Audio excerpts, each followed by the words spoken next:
This is your dose of daily market wisdom with master trader Nick Santiago. Starting from humble beginnings, Nick has been beating the markets for over 2 decades. He shares with you his take on the profitable trades that will have you moving towards financial freedom in no time at all. To see an in-depth review of his track record and much more, go to inthemoneystocks.com. Welcome. This is your daily dose of daily market wisdom with master trader Nick Santiago. I'm your host, Kerry Lutz.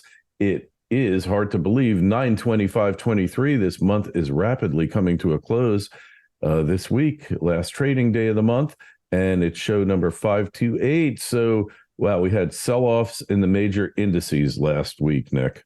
Yes, we did, Kerry. We had some pretty sharp selling too at that, and a lot of it had just to do with higher bond yields and a stronger U.S. dollar, and equities came under pressure, and they're a little bit under pressure as well today. So I'm really closely watching the 10-year and the 2-year Treasury note yields. I think that's really where the story lies, and I know a lot of people won't talk about it very much, but the 10-year yield is now above 4.5%. Well, that sounds really bad because mortgage rates will go up and people will start freaking out about that.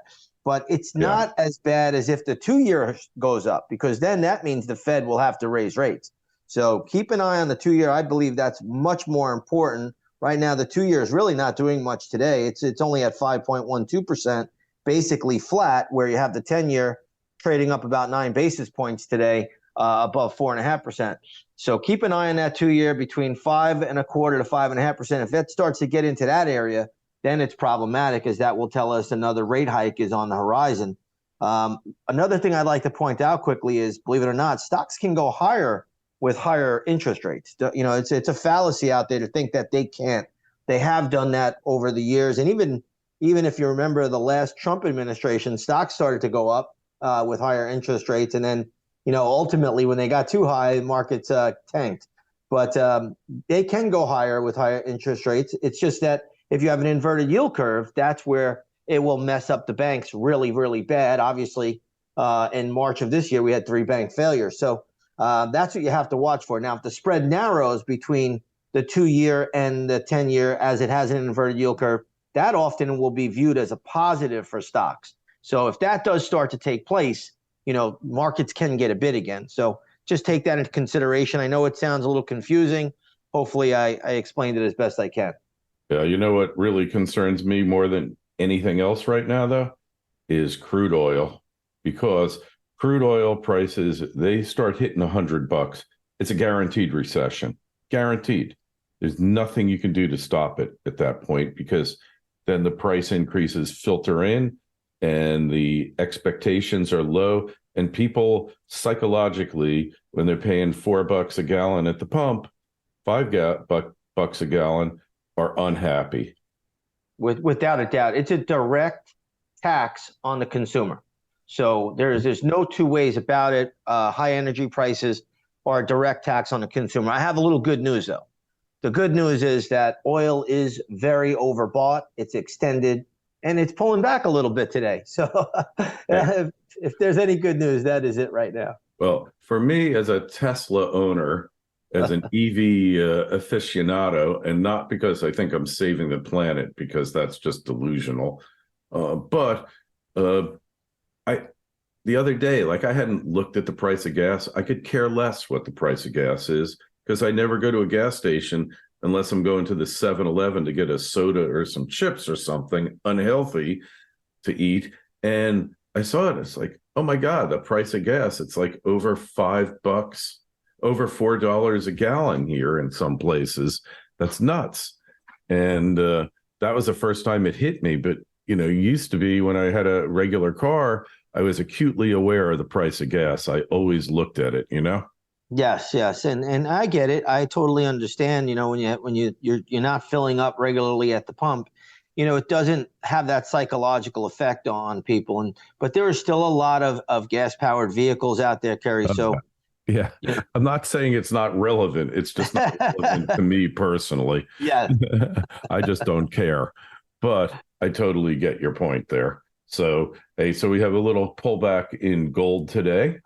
Yeah, a little pullback in gold today. It's down about a 0.5% as we speak right now. So the dollar is very strong, and I think that is causing it. But one thing I will say about gold, and I was just looking at the chart earlier today. We've been in a range here in gold futures really since about late May. Late May, the range has been roughly in the 1900 area all the way to 1980, and we've just been in a trading range. So the strong dollar has not been able to break the back of gold. And that's something that I'm watching very, very closely, because if something doesn't break down, it normally will eventually break out. And if you look at the monthly chart of gold, and I haven't told anybody this except for my members, the monthly chart of gold is holding up really, really well right now. You had the big surge. If you go back to March of this year, we had a huge move where gold was trading around 1,800, went all the way up to 2,000, and that was in 1 month. And what we've done since then, Kerry, is we've stayed inside of that wide range bar, that wide range monthly bar. And we've been there, roughly for about 7 months now. And again, if you put that base in there, and a monthly chart holds up, eventually it breaks out. We all know the recent high in gold was around 2085. And if it starts to clear 2100, then, you get breakout. So that's something, traders got to watch for. Right now, we're not there. Gold currently trading around 1935. We're not at that level yet, but the pattern is what counts. The pattern is what you got to watch for. And again, it's something that I think everybody should be aware of at this point in time. Yeah, so it's showing a good relative strength, especially compared to everything else. It's not breaking down, and like you say, if it doesn't break down, it's going to break out, right? Eventually, that's what happens. So, I mean, we're not at that point yet for it to take place yet, but, it's worth keeping an eye on that pattern. I'll be watching it like a hawk, as you know. Oh, of course. That's your business. Hey, so Bitcoin is not looking real good either these days. Yeah, Bitcoin is, it had a little bit of a bounce last week at certain points in time, but, I've been telling you guys the chart on Bitcoin is weak, and it's got a bearish weekly chart pattern. Commercial money is heavily short.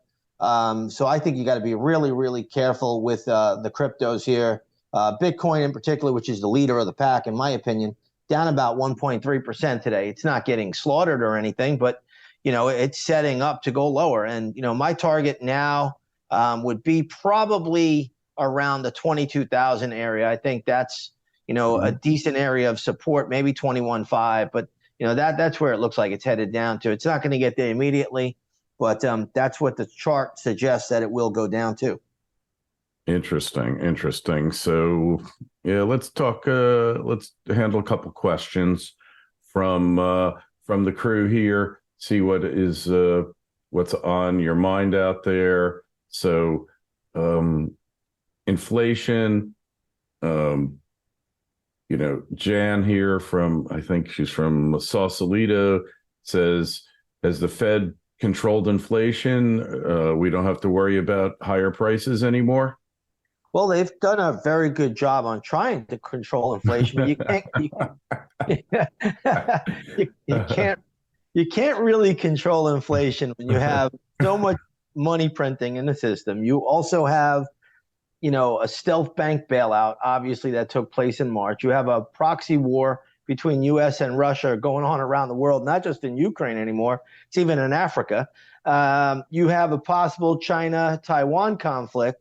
I mean, it's very hard to control inflation. Now, they have raised rates, and they've raised rates very, very aggressively. So you are seeing some containment there.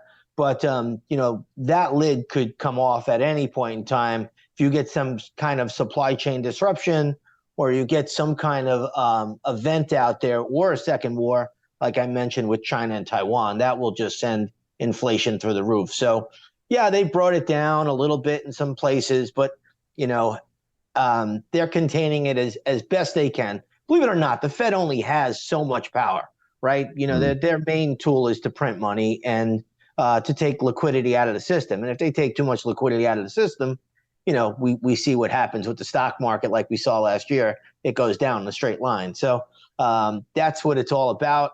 But Jay Powell, to his credit, he's navigated it pretty well, and he's jawboned pretty well. But no, inflation is not going back to 2% for years and years and years, regardless of what they tell us.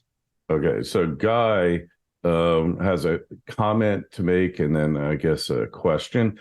I've noticed a huge change. The paper price of silver on the COMEX has gone down, and my portfolio has gone up. I'm not quite sure what that means exactly, but I guess the stocks went up a bit. This may be a sign that the mining stocks are following the deliverable Chinese market, which have a 6% premium. There's more and climbing. Can you please let us know if the criminal paper market is finally losing its control? P.S. All the vax mandates are a violation of the Nuremberg codes. Okay, whatever. I don't know about that, but I'll assume that he's correct on that score. But what about the paper markets no longer dictating the price of metals, Nick? Well, we know, you and I know, the metals have been manipulated from the beginning of time. So, you see a lot of financial institutions constantly, getting fines. It's just the cost of doing business for them. I'm not sure, exactly what takes place, Kerry. That's why I have to use charts, because the charts tell me the price action that is being dictated at that particular time. So whenever I look at a chart of silver, which I look at all day long, I can see, hey, if this pattern forms, it's going to go higher. If this pattern forms, it should go lower. If there's no pattern that I could read, I do nothing and I just wait it out and let it tell me a little bit more information. Mm-hmm. But I don't have any privy insight to what's going on in the manipulation of these paper markets. I really don't have it. But you got to remember too, all of these metals, regardless if it's silver or gold, it doesn't matter. They all trade in different currencies. So they could be at, highs in one currency, but I trade it in the US dollar. So for me, right, I'm always going, looking at the US denominated, markets here. I'm not looking at what goes on overseas or anywhere. Although I do keep an eye on it, I'm not trading that market. So for me, if I'm trading something like the SLV or the GLD or the IAU, I'm just generally looking at that chart and going off of what the pattern tells me. Okay. Here's one from Jay. Could you ask Nick if it is time to buy wheat, WEAT? Thank you. It is absolutely time to buy wheat. I own wheat. I've owned it for several weeks now. I was in it, obviously, earlier in the year. We made a big score very quickly, and now is definitely the time to own wheat. You might have to, weather the storm here a little bit. There may be some, it may not take off to the upside. But we have a perfect geopolitical backdrop for wheat right now. You have a war going on, proxy war between NATO and Russia. Wheat terminals right and left. Yes, right? Yeah, exactly. You have weather patterns, whether they're man-made or not, going on that we've never seen before. I think it's a great backdrop to own wheat. And the chart is good, too. The monthly chart on wheat futures looks exceptional right now. Yeah. Okay, this one's a funny question. Does Nick have a computer monitor on the ceiling of his bedroom so he can watch the charts while he's asleep? Well, at times I've had some laptops running as I slept, but no, I don't have that. My wife has in the past wanted to choke me because of all the screens, monitors, and things that are running around the house. But no, I don't have one on the ceiling. Okay, so you don't recommend it? I don't recommend that, but hey, I didn't think about that yet. You might have planted a seed in my head now. Yeah. All right. Well, that is it for today. I'm glad we got in those questions. Keep them coming. The email address is kl@kerrylutz.com. Make sure you write your YouTube comments below. We will cover them at appropriate times. In the meantime, go over to Nick's site, inthemoneystocks.com. See how he's beaten the averages for decades. The Twitter feeds at ITMS, at Nick Santiago01, at Kerry Lutz. Your comments are always welcome. Nick, we'll catch up with you on Wednesday. Sounds good, Kerry.